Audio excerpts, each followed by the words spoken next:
Assalamualaikum warahmatullahi wabarakatuh dan salam asas pendidikan digital. Saya akan membentangkan mengenai tugasan 2 subjek GAPD 1032 Asas Pendidikan Digital. Saya Siti Aisyah binti Ayub dari PPISMP BM4 ambilan Jun 2021 akan membentangkan mengenai pengurusan persekitaran pembelajaran peribadi saya terhadap isu buli cyber.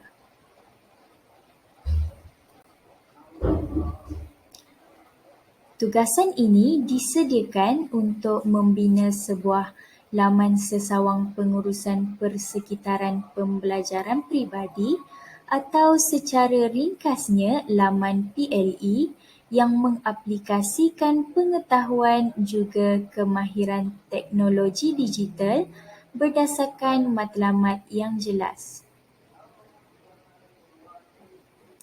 Pelbagai sumber digital seperti bahan internet, video, visual, artikel dan infografik telah saya kumpulkan daripada pelbagai sumber untuk menyediakan laman pengurusan persekitaran pembelajaran peribadi bagi isu buli cyber ini.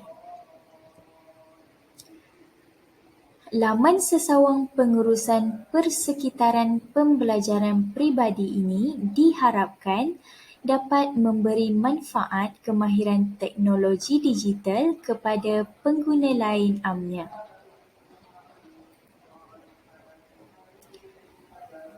Saya telah memilih tema buli cyber. Tetapi mengapa saya memilih isu buli cyber ini? Hal ini demikian kerana isu buli cyber ini saban hari semakin berleluasa di negara kita. Lebih-lebih lagi isu scamming dan shaming. Objektif pembelajaran yang ingin saya capai melalui tugasan 2 ini adalah untuk meningkatkan pengetahuan warganet terhadap isu buli cyber, untuk meningkatkan kesedaran warganet terhadap kesan buli cyber, untuk mengajak warganet bersama-sama untuk menghentikan isu buli cyber ini dan akhir sekali adalah untuk meningkatkan pengetahuan warganet mengenai cara-cara untuk menangani isu buli cyber ini. Dan big idea untuk tugasan ini adalah untuk menangani isu buli cyber. Essential question yang pertama adalah adakah anda mengetahui erti sebenar buli cyber?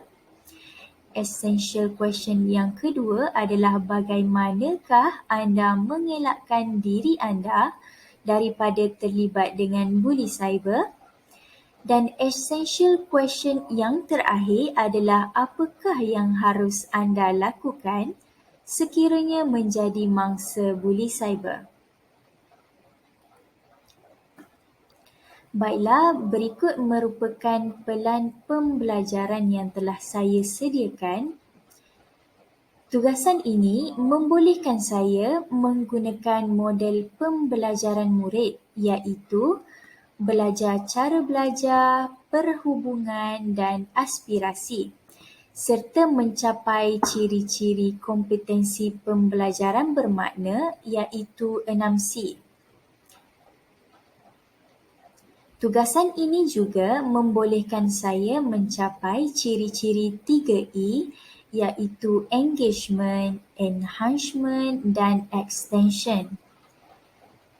Dan juga ciri-ciri 3R iaitu rigor, relevance dan relationship. Contohnya, saya telah berkolaboratif dengan pensyarah dan rakan seperjuangan saya untuk menerima maklum balas terhadap kefahaman kehendak tugasan. Contohnya, kami telah menonton contoh video pelaksanaan tugasan ini di laman YouTube. Dan kami juga telah menggunakan konsep belajar cara belajar. Hasilnya, saya telah mengaplikasikan relationship dan mencapai tahap engagement serta menggunakan kaedah cara belajar. Maafkan saya juga telah mencapai ciri-ciri kompetensi pembelajaran bermakna iaitu C1, C2, C3, C4 dan C6 iaitu sahsiah, kewarganegaraan, kolaboratif, komunikasi dan pemikiran kritis. Selain daripada itu, saya juga telah membina jalinan dan jaringan bersama rakan pembelajaran lokal untuk memperoleh pengalaman dan pengetahuan baharu dalam tugasan ini.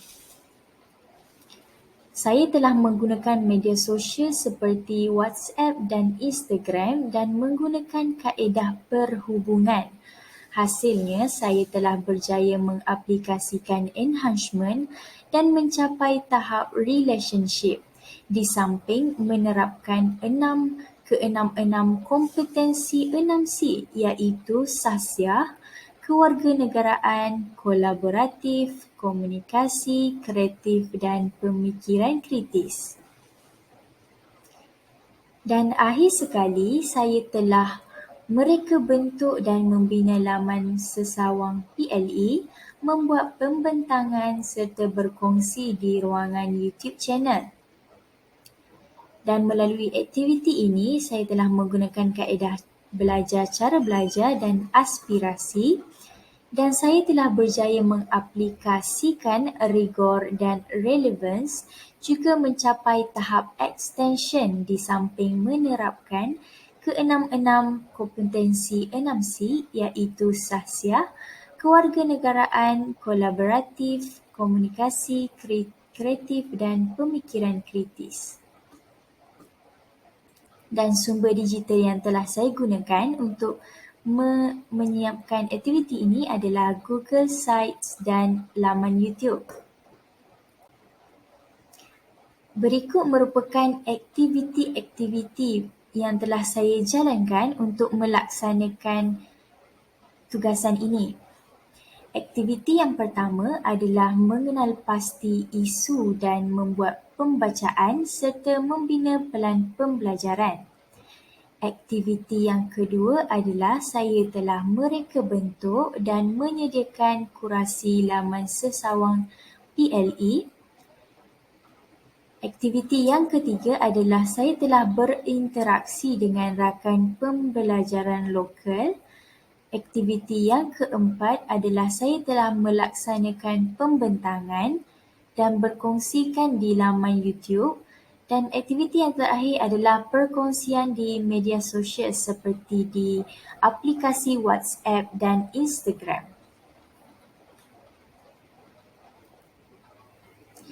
Baiklah, berikut merupakan lampiran Google Site saya yang telah saya lampirkan di dalam slide ini. Jika dapat dilihat, gambar pertama menunjukkan menu yang terdapat dalam laman PLE milik saya.